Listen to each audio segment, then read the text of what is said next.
Olá! O programa Mosaico de hoje tem como convidado o humorista Bené Barbosa, o nosso querido Papudim. Antes disso, vamos ao nosso vídeo arte. Até já!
E o Mosaico hoje recebe este grande humorista, Bené Barbosa. Bené, tome 5.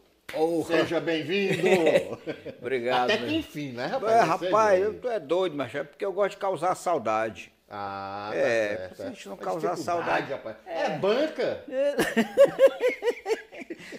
Rapaz, mais ou menos, deixa eu só lhe dizer. Sim. Eu fui uma vez pro programa da Xuxa e ela passou 8 meses me chamando e eu dizendo não pra ela. Foi. Você tem quanto tempo que a gente conversou pra eu vir aqui? Eu tenho mais prestígio que a Xuxa. Ora, não, olha aí. Depois tu reclama. Rapaz, mas tu é rodado, né? Não, depende, né, da rodagem que você está se referindo. Eu saí do Ceará com 15 anos. Né? Eu fui para o Rio de Janeiro para tentar ser artista. Eu sou de Sobral e à época eu tinha esse sonho. Eu dizia para todo mundo que eu ia para o Rio de Janeiro para trabalhar na Globo. E o povo dizia, esse menino é doido, né? Porque berélzinho, porque não tinha televisão em casa, não tinha jornal, não tinha revista, não tinha rádio, não tinha absolutamente nada. Mas eu tinha essa certeza muito, muito presente na minha cabeça que eu teria que ir para o Rio de Janeiro. E quis o destino que quando eu cheguei lá, 1 mês e 2 meses, 1 ano e 2 meses depois, eu já era funcionário da Globo.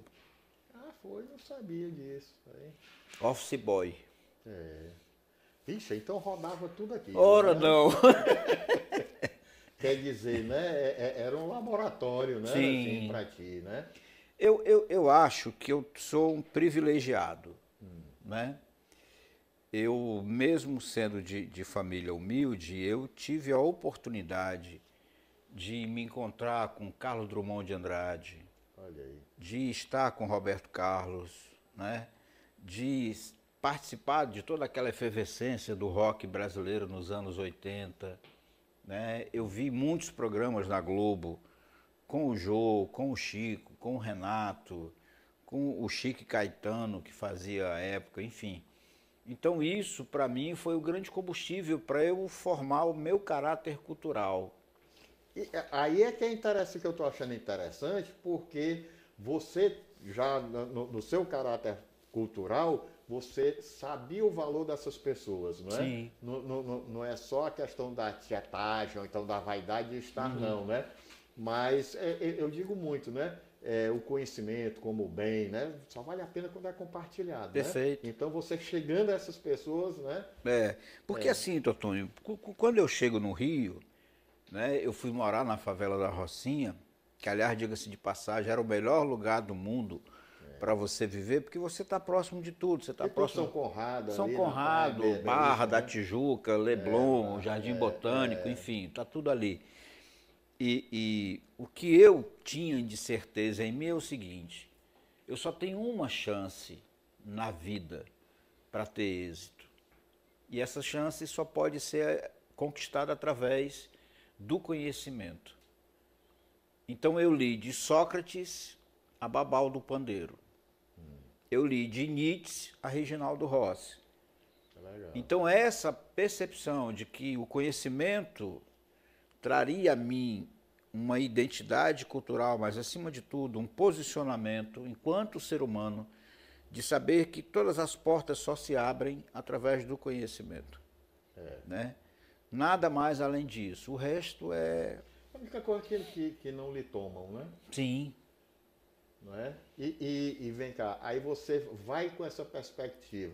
E a expectativa do pessoal daqui, por exemplo, em Sobral, no caso, né? Cadê o Bené? Já era Bené? Já? Era Birigó. Berigó, é? Era. E o Berigó, cadê o Berigó? Berigó, tu era menino danado, Berigó? Rapaz, não tive tempo para isso não, doutor. Tinha um caboclo lá em Sobral muito bom, chamado Cabo Lira. Cabuleira. Cabuleira, sabe? E aí tinha aqueles lugarzinhos que a gente, enquanto menino, gostava de frequentar, que era proibido, né? Que os cabas hoje ganham dinheiro, botam nome de cachaça, faz nome de espetáculo, mas os meninos não podiam ir para os cabaré, então a gente... Mas assim, eu comecei a trabalhar muito cedo. Eu sou de uma família de 18 irmãos. Então a gente, para adoecer, tinha que fazer rodízio, né? Porque não... Mas tinha a história também, menino nessa época, quando um pegava, por exemplo, catapora, juntava logo tudo para ter tudo logo de uma vez, né? Não, mas é porque que eu estou falando do rodízio? É porque a nossa condição financeira, à época, era muito abaixo, né? Para não chamar de pobre. Então, assim, era a única chance que a gente tinha que tomar Guaraná com biscoito. Era quando adoecia. Era quando adoecia. E principalmente tinha aquele biscoito de champanhe, né? Que era e o Guaraná. A Guaraná também não era gelado, né? Não, era encostado no pote, né? No pote. E Mas aí... também, por exemplo, Sobral é uma terra que tem uma cultura de um bom humor, né? Sim. Né? Sobralense, eu acho, vamos dizer assim, uma gente das mais inteligentes, né, daqui, né? E eu em acho... todos os segmentos. Perfeito. Eu acho que, como nada é por acaso, né, essa formação cultural, mesmo sem eu conhecer o Belchior à época, porque a gente, né, ele já não estava mais lá, enfim... E a minha área era outra, porque a minha convicção era assim, não, eu quero ser artista, eu quero trabalhar... Mas tu não sabia... Não sabia. O humor não, ainda não tá. Não. Para dizer que eu não tinha alguma visão do que eu gostaria de ser, eu tinha sempre a impressão que eu seria um diretor de novelas, né? E aí, quando eu vou para o Rio, é que eu descubro que eu teria que passar por uma série de processos, né? E Sobral me dá essa formação nesse sentido, porque a gente tem um apego muito grande, cultural, e principalmente pela preservação. Uma das coisas que eu admiro muito em Sobral, e aqueles que são gestores de lá, é essa preocupação com o ponto histórico. Com patrimônio histórico, patrimônio né? histórico. É exemplar Sobral Perfeito. Nisso daí, né? Que vem desde... de uma maneira assim mais recente, né? Com o Cid mesmo, Sim. tem que dizer, ele valorizou Perfeito. muito isso, levou uma equipe de arquitetos aqui, né? O VV, o Arruda, né? Também, Tem esse pessoal todo. Mas levou aqui de arquiteto aqui, levou o Campelo, levou o Romeu Duarte, levou o Linheiro, uma equipe grande, né? Aqui. E eu acho bacana isso daí, porque daí é que vem a sobralidade, né? Perfeito. Perfeito. O Parsifal Barroso dizia, né? Isso, né? O Boni, o Bonifácio lá, o sobrinho, diretor da Globo durante muito tempo, acho que é o grande gênio da televisão brasileira, ele dizia isso há 30 e poucos anos, que era assim, o futuro da televisão é se comunicar para o mundo falando da sua tribo, né? Verdade. Antes da gente começar esse bate-papo aqui, eu conversava com você sobre essa tua referência de cenário, né? Nós estamos dentro de um tempo em que você mostra a fortaleza de hoje. E isso é determinante para a formação de um povo, de gostar daquilo que é seu. Acho que a gente foi perdendo isso, sabe? também acho que daí que eu digo, viu, Bené, que é o seguinte, por exemplo, a maior crise que a gente vive é a crise cultural. Uhum.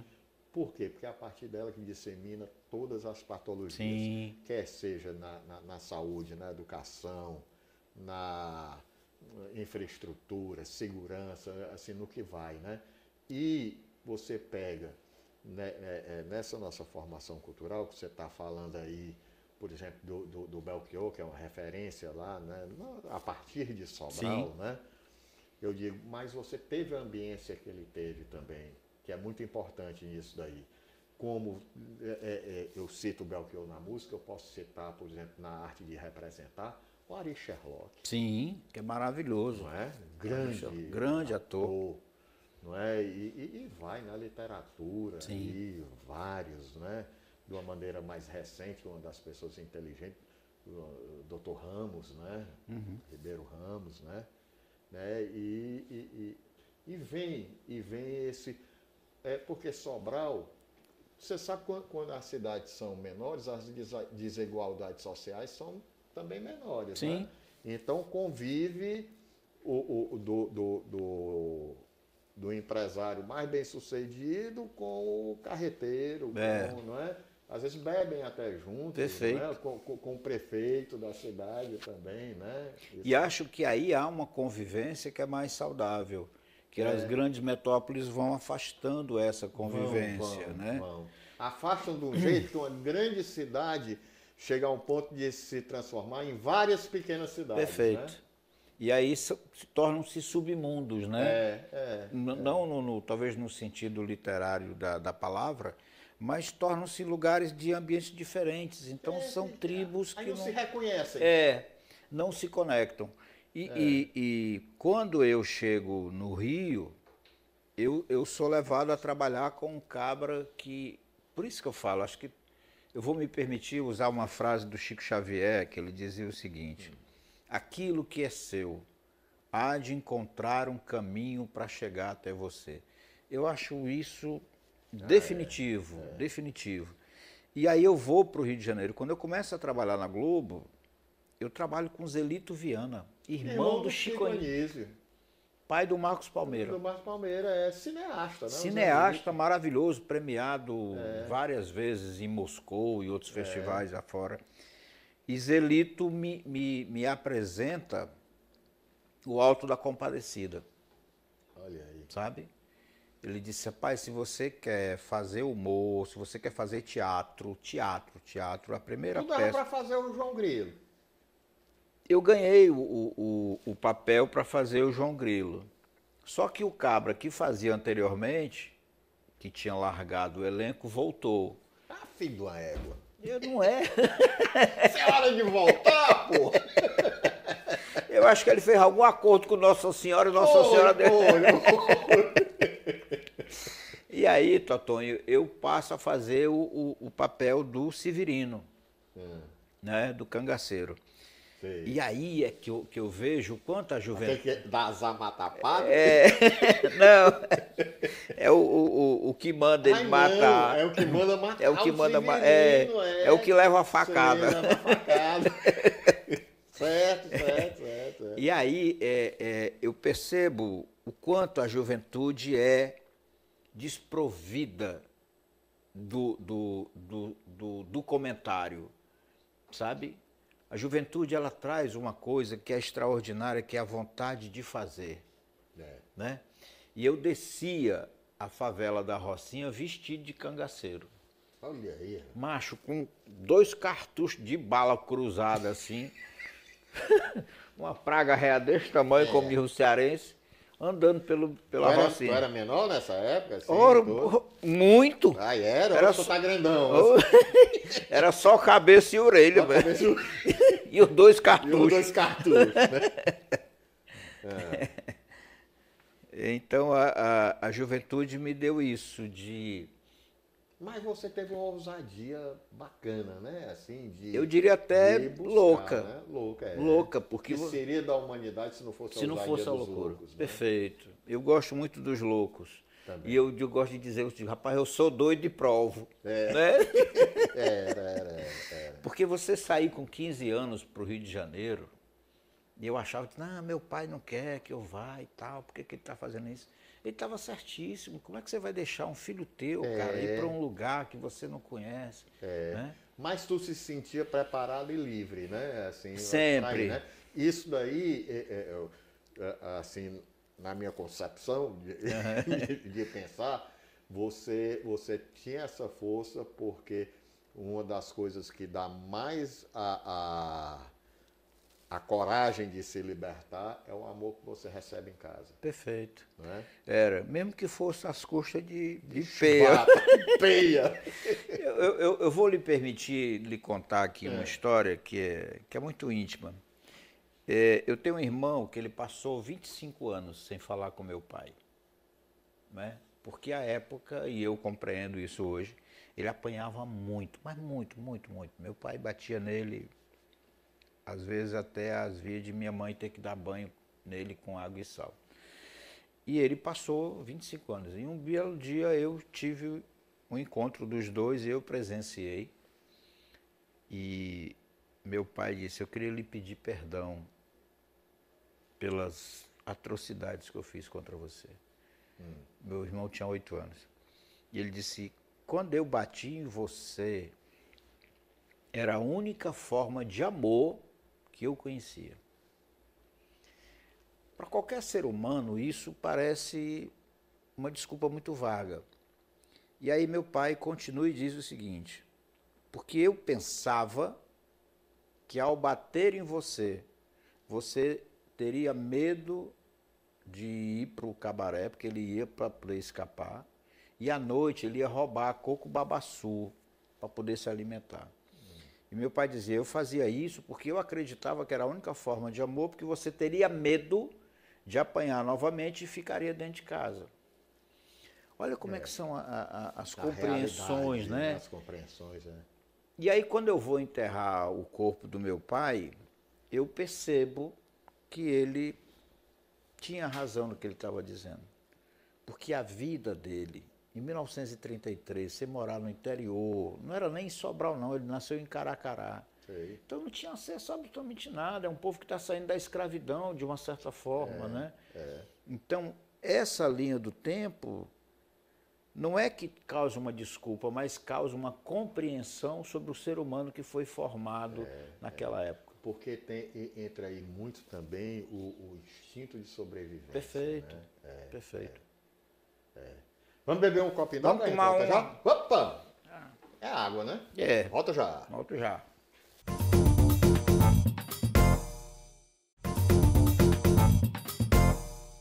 E a gente volta aqui no Mosaico com esse amigo aqui, Bené Barbosa, talento aqui das artes cearenses, né? Eu digo assim, viu, Bené? Humorista, tudo bem, mas você, eu acho que é artista, tá entendendo? Não é? Você se expressa muito no humor, mas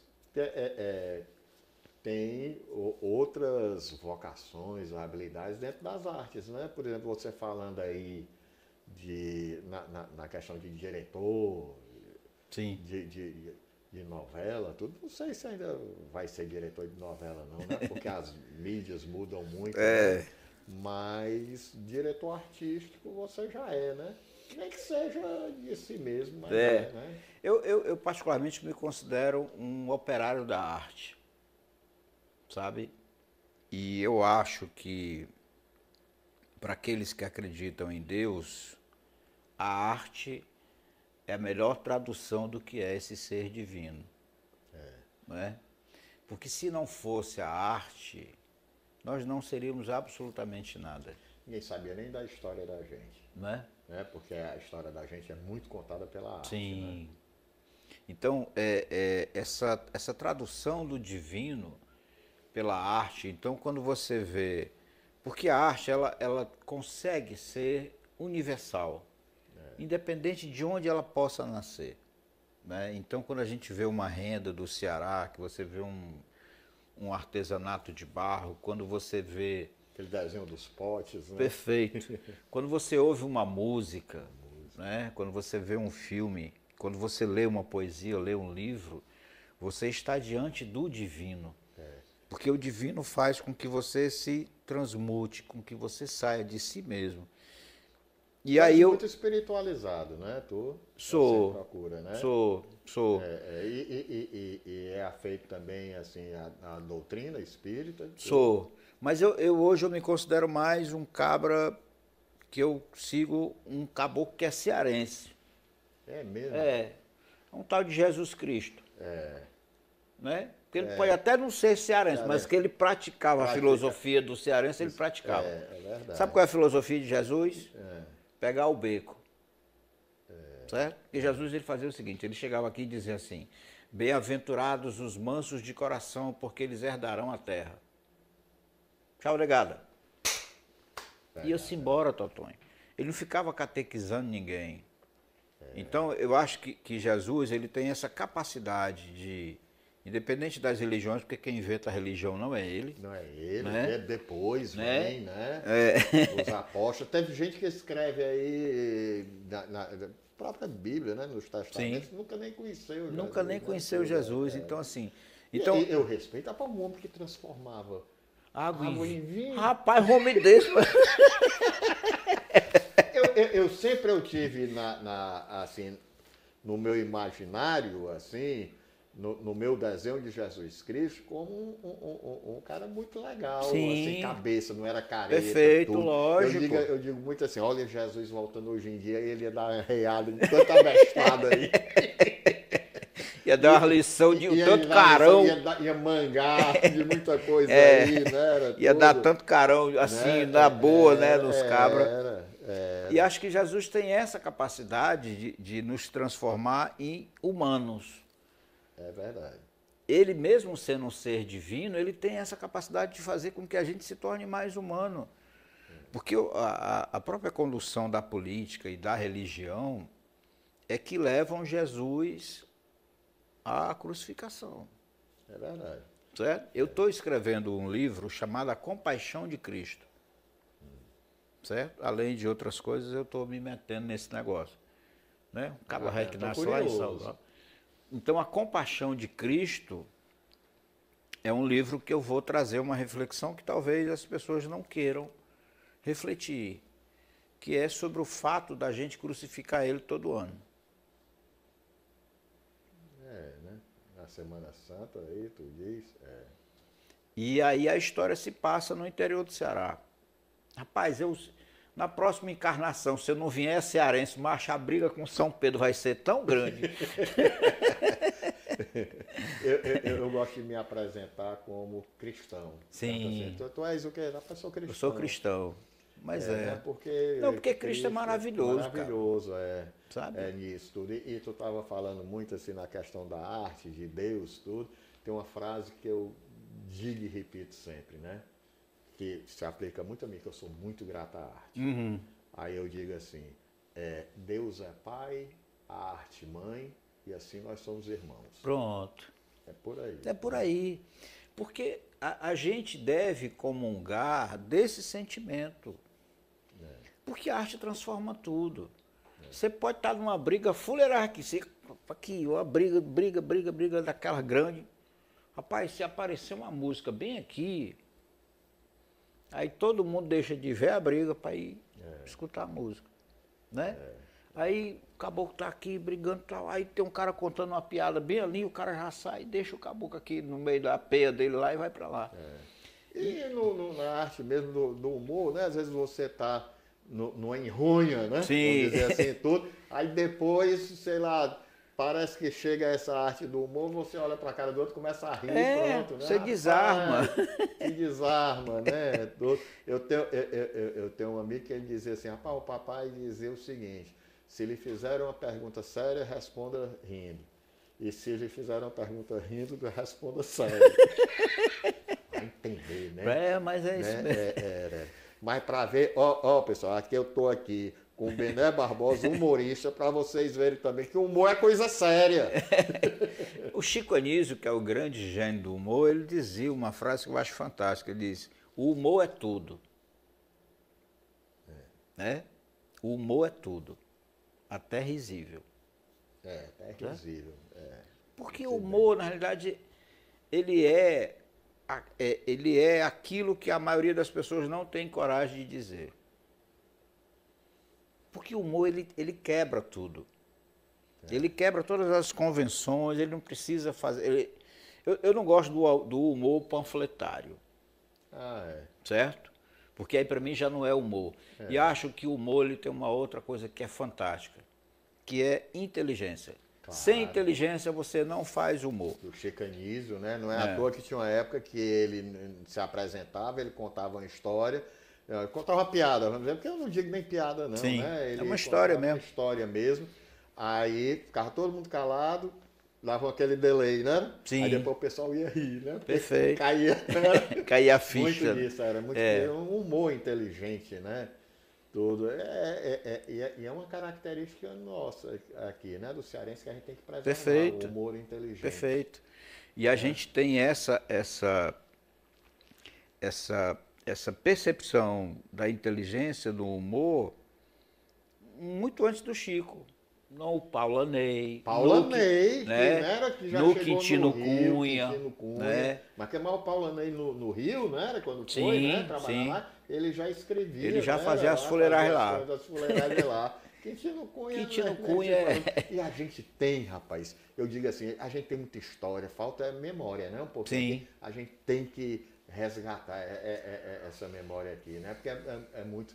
No Ceará pega aqui Manelzinho do Bispo, né? Vixe, aí tem... Castorina, né? Castorina. Você tem as histórias da padaria espiritual. Você tem Leonardo Mota, né? Você tem Seu Lunga, né? Você tem Cega Deraldo, enfim. Você tem uma fuleira grande. Eu inclusive... Até, vamos botar o bode ioiô, né? Bora! Ora, principalmente que ele gostava de tomar uma. Era. E... Tu bebe? Hein? Não, eu parei. Não, eu tô dizendo, mas o papudinho continua. Não, né? o papudinho continua, mas eu não. Não. Eu parei... Tu se inspiraste em alguém? Sim. No papudinho? No meu irmão. É mesmo? É. Ele sabe disso? Sabe, lógico. Mas muito mais pela Ele já sogra se apresenta, olha, o papudinho sou eu. Desde que ele não me cobra os royalties, né? Eu me inspirei vendo as histórias da sogra dele na casa dele lá no Rio de Janeiro. Daí é que eu invento a frase a sogra coral, sabe? Que é uma citação de um grande humorista de Minas Gerais chamado Caquinho Big Dog. Então, Como é o nome? Caquinho Big Dog. Big Dog? Cara fantástico, é um letrista maravilhoso que eu conheci à época. E é um humorista dos bons. Então, o Papudim nasce dessa minha observação sobre o meu irmão, mas ele traz muito dessa cearensidade dos anos 70, dos anos 80, da boemia da praça aqui, da Praia de Iracema. Sabe? Ele é um cara formado em filosofia. Olha. É a melhor maneira de ficar desempregado pro resto da vida, né? Porque o caboclo sendo engenheiro, arquiteto, né? Um laboratório, né? Com o irmão desse, né? Perfeito. E aí o Papudim me traz isso. E eu parei de beber em 2000 e aí vem o Papudim. 2000? Tem 22 anos que eu não bebo. Olha aí. Mas sinto uma falta medonha. Me tremo todinho, tá doido. Mas e no humor mesmo, profissional? Aí, rapaz, é clichê a gente falar do Chico, né? Mas eu me inspirei no Monty Python, da Inglaterra. Eu me inspirei no Woody Allen. Eu me inspirei no pessoal do Cacete Planeta. Eu me inspirei no Mel Brooks, dos Estados Unidos. Perfeito. Né? E fui buscar essa minha vivência cearense, né? Por mais que eu tenha ido para o Rio de Janeiro, eu sempre Mas a primeira vez que você se apresentou como humorista foi lá no Rio? Não, foi em Sobral. Lá em Sobral? Já lá Você é corajoso, né? Mas o grande cara que me inspirou assim, de cara mesmo, foi um cara chamado Walter Dávila. Gênio para mim. Gênio. Gênio. Gênio. Ali eu já sabia que era... era... calado só era. ali, tudo você já... E ele fazia um personagem na Praça da Alegria, não era nem a Praça Nossa, não, era a Praça da Alegria com o Manel de Nóbrega.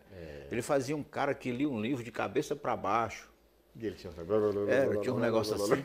E eu achava aquilo genial, sabe? O cara, eu com 9 anos, eu olhava aquilo e dizia, cara, que cara inteligente. Como ele distorce, como ele faz uma coisa que para muita gente é uma distorção da verdade, né? da verdade inteligível, e ele transforma isso dizendo que esse inteligível é que não contém inteligência. Então ele fazia toda uma performance com os nomes dos livros, as histórias, tudo, e aquilo ali me encantou e eu fazia isso na escola, no jogral, né? O famoso jogral. Ah, tá. Fazia na escola. Aí em Sobral, e em Fortaleza? Aqui em Tu Fortaleza. veio com aquela leva, que teve um boom, né, do humor. Dos anos aqui, 80? Né, nos anos 80, né? Não, nos anos 80 eu estava no Rio. Estava no Rio. Estava no Rio. Mas aqui no Ceará eu tenho um cara que eu, depois do Chico, obviamente, que Chico é igualzinho Pelé, você não pode estar comparando, não tem né? parâmetro. Mas aqui no Ceará eu tenho um grande respeito por um cara chamado João Neto, que é o Zé Modesto. Grande. Conheci o João Neto como mímico. Sim. Né? Excelente, por sinal. Excelente, excepcional.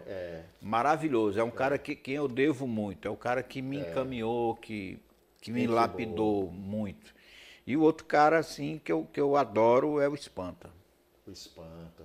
Rapaz, o Espanta, ele tinha tudo que era Espanta Jesus, era no começo, aí depois por questões de...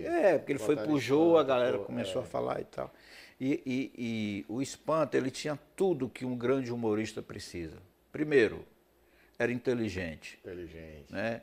Segundo, era feio. Né? E terceiro, não tinha pudor. Eu não estou falando do pudor do falar o palavrão. Eu estou falando de não ter pudor consigo. Porque ele dizia, olha aqui minha perna. Né? Ele levantava a calça e dizia, isso aqui é canela, joelho e canela. Né? Ele sabia brincar com as suas limitações que não são deficiências, né, Totonho? Porque a gente não nasce deficiente, nenhuma pessoa é deficiente, pelo menos na minha visão. Né? Mas tem umas que eu duvido, viu? Vamos beber um copo d'água. Vamos tomar uma.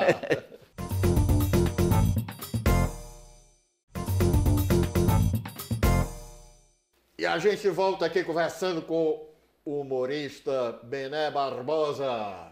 Bené, agora bora se esculhambar, rapaz. Bora. Não é negócio de... Você quer o quê? Não sei o que, não sei o que mais lá, né? Não sei o que mais lá, né? Como foi, rapaz? Eu vou te pedir uma coisa. Repete a história depois da tua operação. Da minha operação.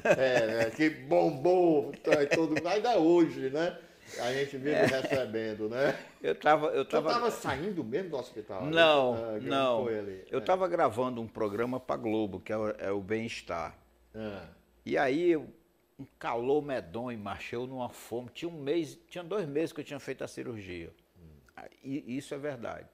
E aí eu estou saindo acompanhado desse meu irmão que me inspirou para fazer o Papudim. E eu meio areadozinho, digo, rapaz, deixa eu ir ali medir minha pressão para saber como é que tá. Aí medi a pressão e tal. E o cara virou para mim e disse, rapaz, grava um vídeo aí pro meu amigo, Dr. Walter, que é presidente do Conselho Nacional de Farmácia. Aí eu disse na hora, Dr. Walter, é o seguinte, eu quase papoquei há 1 mês e pouco atrás. Eu só escapei porque o pessoal do Hospital Antônio Prudente é muito bom. O pessoal de lá fez em 4 horas o que o prefeito não fez em 6 anos na Guanabi.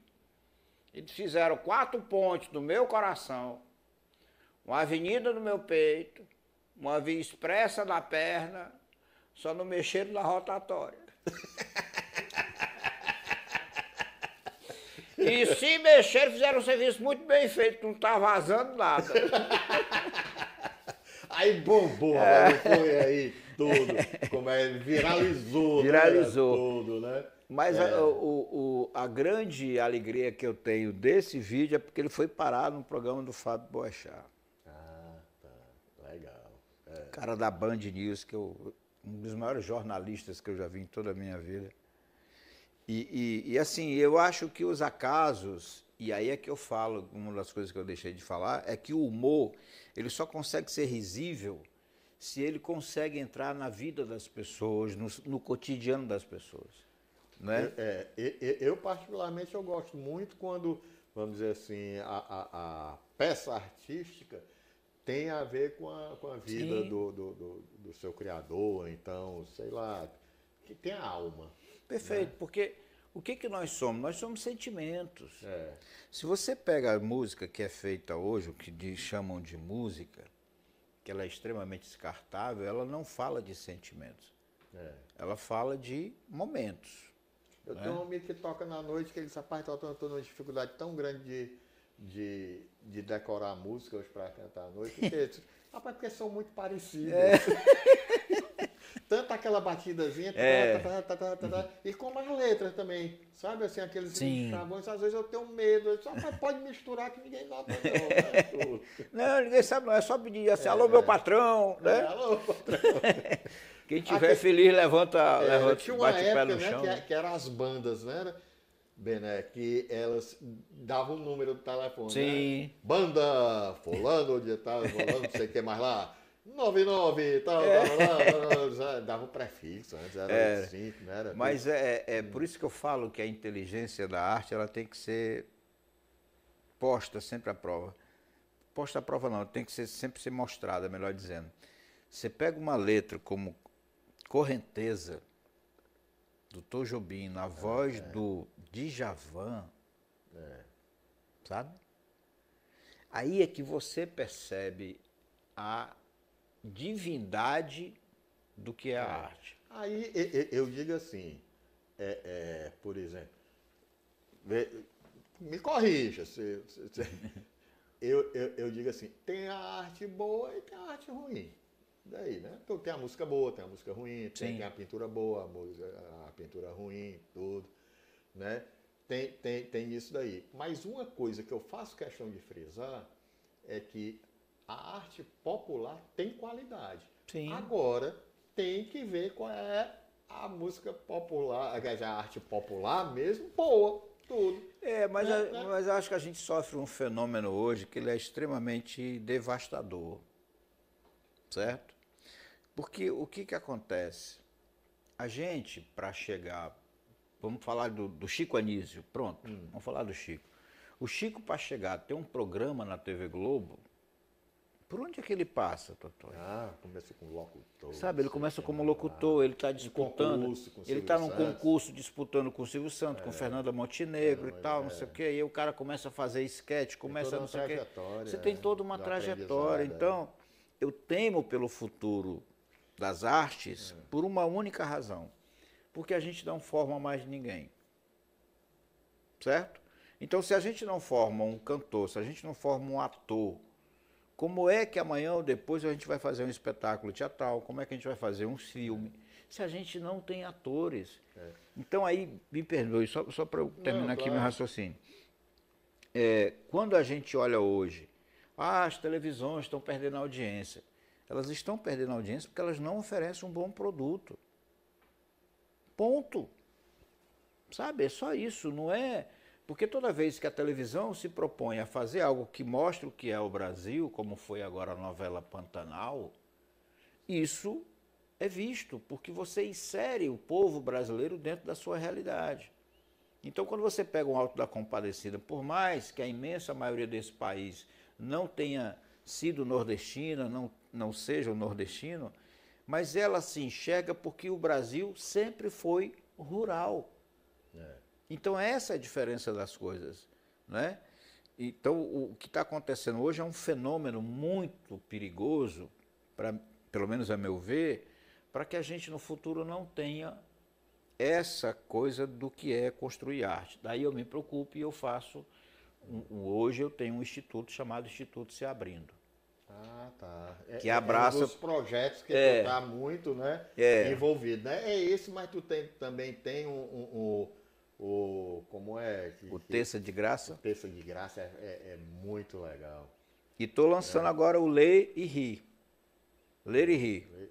Let It Rip, é bem... Eu acho que os Beatles eram os Britos. Eram né? os Britos, macho. Esse pessoal nasceu lá em Aquele Sobral. O Joãozinho, que era Era, João Leno, né? Era. João Ledo. João Leno. Gostava de ler tudo. Tem aquela música boa, como é que é? Ô, bebo, desce daí, senão tu morre. Não, o bebo cantado lá no corpo. Mas vem cá, mas a gente tem, por exemplo, no humor, a gente tá vindo uma safra de novos... Tá, mas eu Mediante temo tudo. por uma questão disso que eu estou falando. Você não constrói nenhuma história sem personagem. É verdade. Até o filme do Homem Invisível, que a gente não vê, é um personagem. É, claro. Então, claro. quando você tem uma fórmula chamada stand-up comedy, né? É. Que o Chico já O Chico Anísio fazia há Zé muito Vasconcelos já fazia. Zé né? Vasconcelos, é. Então, assim, quando você tem esse fenômeno, me parece muito a história do caboclo que está na linha de fazer fofoca, porque o stand-up ele só fala, É. né? Que tem coisa engraçada, obviamente, né? Tudo tem Mas isso. muita arte engajada É, também mas ali, né? muito Os engajados, textos sim. engajados, né? Então a gente não tem mais personagens. É. Então, por que a escolinha do professor Raimundo é o sucesso que é, mesmo o Chico já Ainda tendo é. ido, ainda é. Chico não morreu, não. Chico não morreu, não, né? Então, assim, a gente não está construindo personagens. E isso é um negócio extremamente perigoso. Porque o grande boom do humor cearense foi quando surgiu Rocicléia, Adamastor Pitaco, Zé Modesto, Meirinha, Falcão, né? Paulo Diógenes, Raimundinha, Diógenes, que é o grande percussor, Escolástica. Pode colocar o Ciro Santos Ciro aí Santos também, claro, né? Então, assim, quando surgem esses personagens, é que o humor do Ceará vira essa grande referência, porque até então o Chico e o Renato eram seres distantes, né? Seres e tal. Mas o humor do Ceará nasce disso. Então a gente precisa de personagens. Porque independente do ator que vá fazer o João Grilo é João Grilo, irmão. Eu acho interessante, por exemplo, rapaz, muitos talentos. E mesmo depois, tinha um que eu não sei onde é que anda, que eu gostava muito, que eu vinha andando na beira-mar, eu vi um cabo, um converseiro em cima de uma árvore que tinha lá, e eu olhei, era o Desmantelado, né? Desmantelado. Eu achava interessante. Desmantelado. Era. O bicho é desmantelado. Desmantelado, né? Aí, desmanteladamente, desapareceu. Aí depois teve uma febre, eu acho que pelos grandes sucessos da Raimundinha, do Paulo Diógenes, de personagens... Uma clonagem. Clonagem dele, né? Personagens femininos, né? Perfeito. Era assim, tudo, né? Mas eu não posso esquecer de citar um grande mestre assim, do humor no Ceará, que é pernambucano, mas para mim é cearense, que é o Augusto Bonequeiro. Augusto Bonequeiro, Que Rapaz, aí... ele teve uma parte lá que ele fazia com a Iramisa, né? Sim, o Botando Boneco. Botando boneco, né? Que marcou Com encrenca. época, né? Foram 15 anos dando peia na Globo. Né? Então, assim, é disso que eu estou falando. São esses personagens, porque você precisa incluir as pessoas nas histórias. Né? Toda história tem que ter personagens. Se você não tiver, precisa ter conflito também. Se você não tem conflito... Muita gente chama de papudinho. Muito. Me chama até por outros nomes também. Tem muita gente que eu falo assim, rapaz, estava falando com a Carla Karenina, que eu sou fã dela, gosto muito dela, tudo. Da Carla Karenina, quem? Eu disse, a Meirinha. A Meirinha, sim. A Valéria Vitoriano. Eu estou escrevendo uma trilogia agora que é o Papocô, uma comédia além da morte. Que é o Papudinho vai pro velório. Morte, né? Para não, né? Mas como é? E aí o Papudinho chega no velório e descobre que o defunto é ele, sabe? Eita. Aí a fuleiragem é grande. Viu? Só para você ter ideia, não coube um livro, vai ter que caber em 3, tamanho a fuleiragem. É quase que uma eternidade o negócio. Ei, Bené, quem escreve teus textos? Tu mesmo? Eu e Tarcísio Matos. Campeão. Aliás, O Tarcísio é um dos maiores redatores. É o maior, conheço, né? Na minha opinião, é o maior. Eu tenho uma convicção. E gente da melhor gente qualidade. da melhor qualidade. Né? E outra coisa. É tão bom que nem presta. Que nem presta. Ele é o meu personal vaia. É? Quando eu quero classificar um tipo de vaia, eu sou Tarcísio, ele sabe tudo de vaia. Né? Tarcísio, como é? Tá. É um cara do bom, né? Porque uma das minhas convicções, Totônio, é porque eu não gosto de ser craque de time ruim, entende? Por isso que você está aqui. Mas a vida tem que ser feita com o melhor. Sabe? Tem um cara chamado Mário Sérgio Cortella que ele fala isso. Que eu acho que ele fala isso que você está dizendo. e ele tem uma passagem de um vídeo dele que eu acho que é mais ou menos a tradução disso. Que quando ele era universitário, passava na casa da mãe dele para comer alguma coisa, e ela preparava um macarrãozinho, não tinha mais nada além do macarrão, mas ela ia lá, botava um tomatezinho em cima, uma folhinha e tal, decorava o prato. E eu acho que a vida é isso, por isso que a arte é o que é, por isso que a arte é divina, porque a gente precisa enfeitar, né? A gente precisa estar cercado de gente boa, de pessoas boas, enfim, e inteligentes, iguais a ti. Obrigado, rapaz. Que hora eu mando a nota fiscal?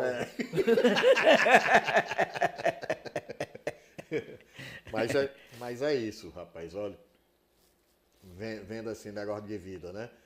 Pio Rodrigues, né? Meu amigo Pio Rodrigues, Sim. que diz que a dona Ideuzuíte, a avó dele, dizia assim: meu filho, a vida é muito boa.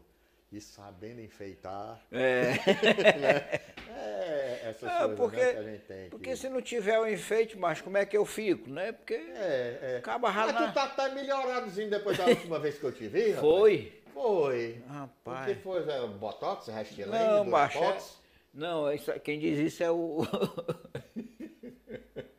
que é um caba bom demais, macho. Que é o Pinel? É o Pinel. O Pinel, a gente é bom. Maravilhoso. Já teve com a gente. Já? Aqui, Pronto, agora sim é que eu vou sair daqui todo besta. Né? Não, aqui tem... Mas é porque a gente precisa, a vida precisa disso. A gente precisa esquecer essa coisa do dia a dia, sabe? Levar a vida com mais leveza. O Tarcísio Matos, né? O grande Tarcísio, ele me disse uma frase que eu uso até no livro lá do Papocô, que é assim: o tempo é um lugar. E eu achei isso fantástico. Por quê? Porque daqui a alguns anos, quando a gente se encontrar para conversar, eu vou dizer, pô, lembra, doutor, naquela entrevista que a gente deu um cheiro no cangote do Afonso, tal, aquele negócio todo, tudinho. Aí você vai dizer, pô, mas onde é que foi? Cara, foi na TV Otimista, a data não interessa, que hora foi, o dia também não interessa, mas é o lugar. Então eu acho que a gente vem para o mundo para isso. O tempo é sempre um lugar. Por isso que às vezes eu chego e digo assim, eu me dano quando eu digo, por que tu tá fazendo aí? Rapaz, tô matando o tempo. Rapaz, uma das coisas mais preciosas que a gente tem na vida é o tempo. Tu tá matando o tempo, né? Então, passando o tempo, matando o tempo. Sim. Não, rapaz. E o tempo é a única coisa que não volta, né? Perfeito. Por enquanto, né? Por enquanto. Sei lá, né? Mas é isso. Mas, Bené, quero te agradecer muito, viu? Rapaz.